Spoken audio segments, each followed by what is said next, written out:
Le passage d'aujourd'hui est Galates chapitre 1, versets 1 à 5.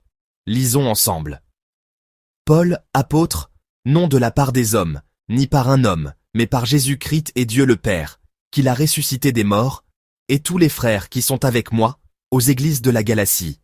Que la grâce et la paix vous soient données de la part de Dieu le Père et de notre Seigneur Jésus-Christ, qui s'est donné lui-même pour nos péchés, afin de nous arracher du présent siècle mauvais, selon la volonté de notre Dieu et Père, à qui soit la gloire, au siècle des siècles. Amen. Amen. Je vais partager avec vous un message intitulé « La salutation de Paul ». À partir d'aujourd'hui, nous allons méditer sur l'épître aux Galates. Comme vous le savez, l'auteur de l'épître aux Galates est l'apôtre Paul. Au cours de ses nombreux voyages missionnaires rapportés dans le livre des Actes, Paul a implanté des églises et a souvent envoyé des lettres aux communautés chrétiennes de ces villes. On estime qu'il a rédigé ses épîtres du début des années 50 après J.C. jusqu'à son martyre au milieu des années 60. Parmi ces nombreuses épîtres pauliniennes, celle aux Galates est connue comme l'une des plus anciennes.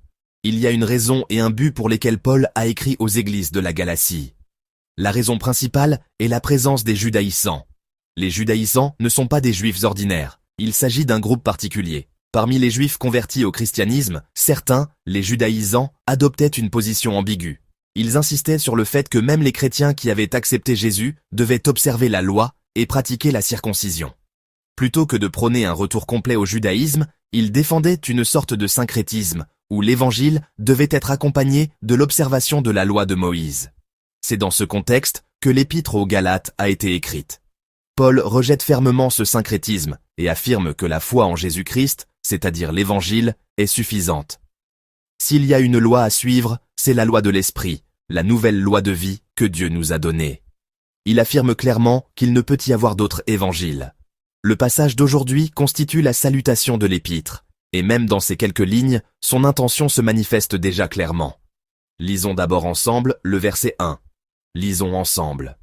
Paul, apôtre, non de la part des hommes, ni par un homme, mais par Jésus-Christ et Dieu le Père, qui l'a ressuscité des morts. Amen. Paul se présente au début de sa lettre. Comment se présente-t-il?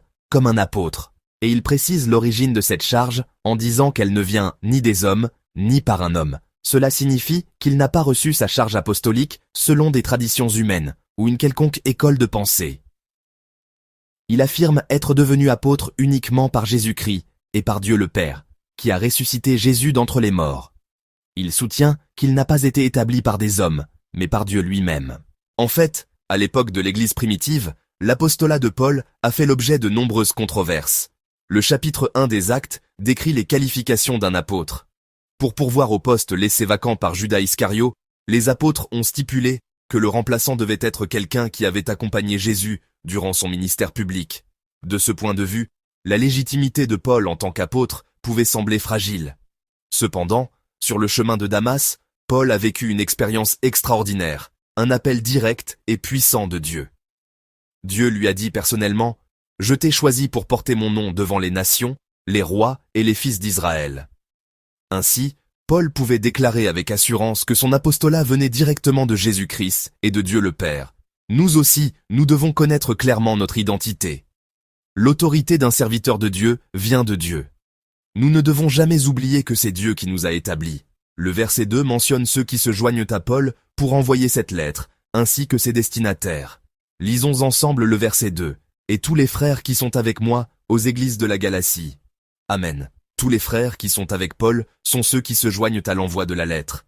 Et les destinataires sont les différentes églises de la Galatie. Cela nous montre qu'il ne s'agit pas d'une lettre privée envoyée à une seule assemblée. Cette épître aux Galates contient donc une vérité à portée universelle. Ainsi, lorsque nous cherchons à comprendre le genre littéraire de l'épître, nous ne devons pas la considérer comme une simple lettre privée. Nous devons reconnaître que les épîtres de la Bible possèdent l'autorité de la parole de Dieu. De plus, dans le monde antique, une lettre avait pour effet de manifester la présence de son expéditeur. Par conséquent, lire l'épître pendant le culte avait la même signification et la même autorité que si l'apôtre Paul prêchait en personne. Plus encore, cette lecture revêtait l'autorité de Dieu, qui avait établi Paul comme apôtre. Il est essentiel de comprendre cela lorsque nous lisons les épîtres. Le verset 3 contient une salutation de bénédiction. et les versets 4 et 5, une doxologie au Christ. En particulier, le verset 4 de cette doxologie renferme un contenu théologique très important, un enseignement décisif sur le salut. Lisons ensemble les versets 4 et 5. Qui s'est donné lui-même pour nos péchés, afin de nous arracher du présent siècle mauvais, selon la volonté de notre Dieu et Père, à qui soit la gloire au siècle des siècles. Amen. Le verset 4 présente Jésus-Christ. Il est celui qui nous arrache au présent siècle mauvais. Il ne veut donc pas que nous vivions selon les valeurs de ce siècle. Notre Seigneur nous a arrachés à ce monde, mais nous avons tendance à vouloir constamment y retourner. Nous devons nous souvenir ce matin qu'oublier la grâce que Jésus nous a accordée et la trahir, c'est précisément vivre selon ce siècle mauvais. Pour nous arracher, il est écrit que Christ s'est donné lui-même. Lors de notre culte du dimanche soir, le pasteur Nahan Biol a prêché sur le don de soi, et c'est précisément ce que cela signifie. Notre Seigneur, sans rien retenir, a tout donné de lui-même pour nous sauver. Il a donné sa propre vie, son propre corps en sacrifice.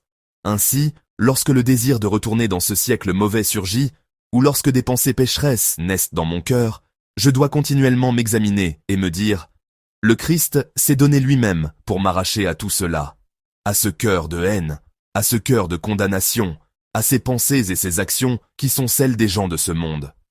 Pourquoi est-ce que je cherche sans cesse à y retourner ?» Nous devons apprendre à nous sonder constamment de cette manière. Alors, nous devons réfléchir à qui nous sommes. Nous devons nous souvenir que nous sommes des créatures sauvées par le Christ au prix de son propre corps, des êtres d'une si grande valeur que Jésus-Christ a voulu se donner entièrement pour nous sauver. En faisant cela, Jésus accomplissait la volonté de Dieu son Père. C'est ainsi que nous avons été arrachés à ce siècle mauvais. Le cœur de l'Évangile, c'est cela. Nous ne sommes pas sauvés par l'observation de la loi ou par des actes religieux. Nous n'avons aucun mérite. Si nous avons été arrachés au siècle mauvais, c'est uniquement parce que Jésus-Christ s'est livré lui-même pour nos péchés. Le salut, c'est croire en ce Jésus. Alors que nous méditons sur l'épître aux Galates, nous devons graver à nouveau dans nos cœurs que ni l'apostolat de Paul, ni notre salut ne sont le fruit d'une initiative humaine, d'un effort ou d'un mérite. C'est uniquement par la grâce que Dieu nous a accordée, et par le sacrifice total du Christ, que nous avons obtenu ce salut dont nous jouissons. Il y a encore une chose que nous devons nous rappeler ici. Si notre salut et notre mission ne viennent pas de nos mérites, alors ils ne peuvent être ni rompus ni annulés à cause de nos imperfections. Ce n'est pas nous qui nous tenons, mais c'est Dieu qui nous tient. Par conséquent, même si nous lâchons prise, nous ne devons pas oublier que Dieu, lui, ne nous lâche pas la main. Le salut est un don que Dieu nous a fait sans condition. Même si nous ne vivons pas comme il le faudrait, même si nous menons une vie qui attriste le cœur de Dieu, il ne nous lâchera pas la main, et le salut qu'il a accompli ne sera pas annulé. Nous devons nous en souvenir. Notre salut ne peut être révoqué. Pourquoi ? Parce qu'il ne dépend pas de l'homme. Il vient uniquement de la grâce de Dieu. Puisque Dieu l'a donné par pure grâce, à nous qui ne le méritions pas, nos imperfections ne sauraient l'annuler. Alors, une question se pose. Une fois sauvés, pouvons-nous vivre n'importe comment ? Puisque le salut ne peut être annulé, notre manière de vivre importe-t-elle encore ? Non, ce n'est pas cela. La vraie question est la suivante. Si une personne a vraiment fait l'expérience de ce salut, donné par une si grande et merveilleuse grâce, comment réagira-t-elle ? Jésus-Christ nous a arrachés à ce siècle mauvais en se donnant entièrement pour moi, qui suis indigne.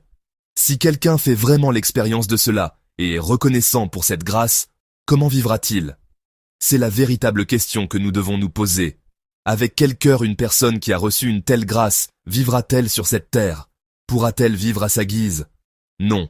Si une personne croit vraiment que Christ nous a sauvés en se donnant lui-même, elle sera reconnaissante pour cette grâce, et se demandera « Seigneur, que puis-je t'offrir ? Je ne pourrai jamais te rembourser cette grâce, mais comment puis-je, ne serait-ce qu'un peu, vivre pour toi ?» Telles seront ses pensées. Si l'on a vraiment fait l'expérience de la grâce, on mènera une vie digne de cette grâce. Chers frères et sœurs, nous sommes ces personnes qui ont reçu la grâce. Nous devons nous rappeler que ce soit pour notre salut ou pour la mission et le service que nous accomplissons, il n'y a en nous ni qualification ni mérite. C'est simplement par grâce qu'il nous a placés ici, nous qui ne méritions rien. Maintenant, nous devons vivre une vie digne de cette grâce, en y répondant avec gratitude. Puisque nous avons reçu gratuitement, nous devons aussi pouvoir donner gratuitement. Puisque Dieu m'a accepté tel que j'étais, sans condition, nous devons nous aussi pouvoir accueillir notre prochain inconditionnellement. J'espère que cette journée sera consacrée à méditer profondément sur la grâce de notre Seigneur. En vérité, on a beau y réfléchir, on ne peut pas comprendre. Pourquoi m'a-t-il sauvé, moi qui suis ainsi? Pourquoi a-t-il versé son sang et est-il mort sur cette croix pour moi? Je ne peux pas le comprendre. Pourquoi m'a-t-il confié un ministère si précieux en me disant « Travaillons ensemble ». Cela ne s'explique que par la grâce. Puisque nous avons reçu une grâce inexplicable, ne pourrions-nous pas aussi partager et manifester un amour inexplicable? Que diriez-vous de vivre aujourd'hui une vie qui amène les gens que vous rencontrez à vous demander « Pourquoi faites-vous cela ?» Une vie qui les pousse à dire « Je ne comprends vraiment pas comment vous pouvez vivre ainsi. » Je vous bénis au nom du Seigneur, afin que vous viviez aujourd'hui une vie digne de cette grâce incommensurable et que vous répandiez cette même grâce autour de vous.